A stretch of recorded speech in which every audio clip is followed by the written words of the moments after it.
திருச்சி தேசிய தொழில்நுட்ப கழகத்தில் PhD எனப்படும் ஆராய்ச்சி மாணவர் சேர்க்கையில் முறைகேடு நடைபெற்றதாக முன்னாள் தற்காலிக பேராசிரியர் குற்றம் சாட்டியிருக்கிறார்.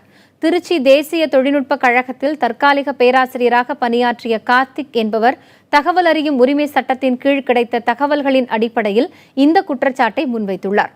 ஆராய்ச்சி படிப்புக்கான மாணவர் சேர்க்கை தேர்வு ஒருதலைபட்சமாக நடைபெறுவதாகவும் எழுத்துத் தேர்வில் குறைந்த மதிப்பெண் பெற்ற மாணவர்களுக்கு நேர்காணலில் அதிக மதிப்பெண் வழங்கப்படுவதாகவும் கார்த்திக் குற்றம் சாட்டினார்.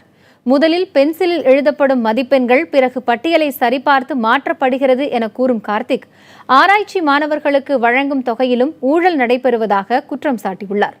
கல்லூரியில் நடைபெறும் முறைகேடுகளை வெளிச்சத்திற்கு கொண்டு வந்தால் தனக்கான பணிக்கால நீட்டிப்பு வழங்கப்படவில்லை எனவும் கார்த்திக் தெரிவித்துள்ளார்.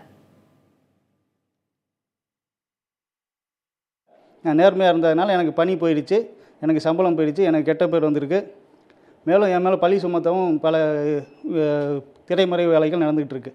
இதுக்கெல்லாம் MHRD இந்த வரைக்கும் ஆக்ஷன் எடுக்கலை. அதனால் CBCகிட்ட நான் கேட்டுக்கிறேன், இந்த சரியான விசாரணை அதிகாரி மூலமாக நல்ல விசாரணை நடத்தி இதுக்கு ஒரு முற்றுப்புள்ளி வைக்கணும். டிரான்ஸ்பரன்சி செலெக்ஷனில் டிரான்ஸ்பரன்சியும் இடஒதுக்கீடு ஃபாலோ பண்ணுறதாகவும் உறுதி செய்யணும்.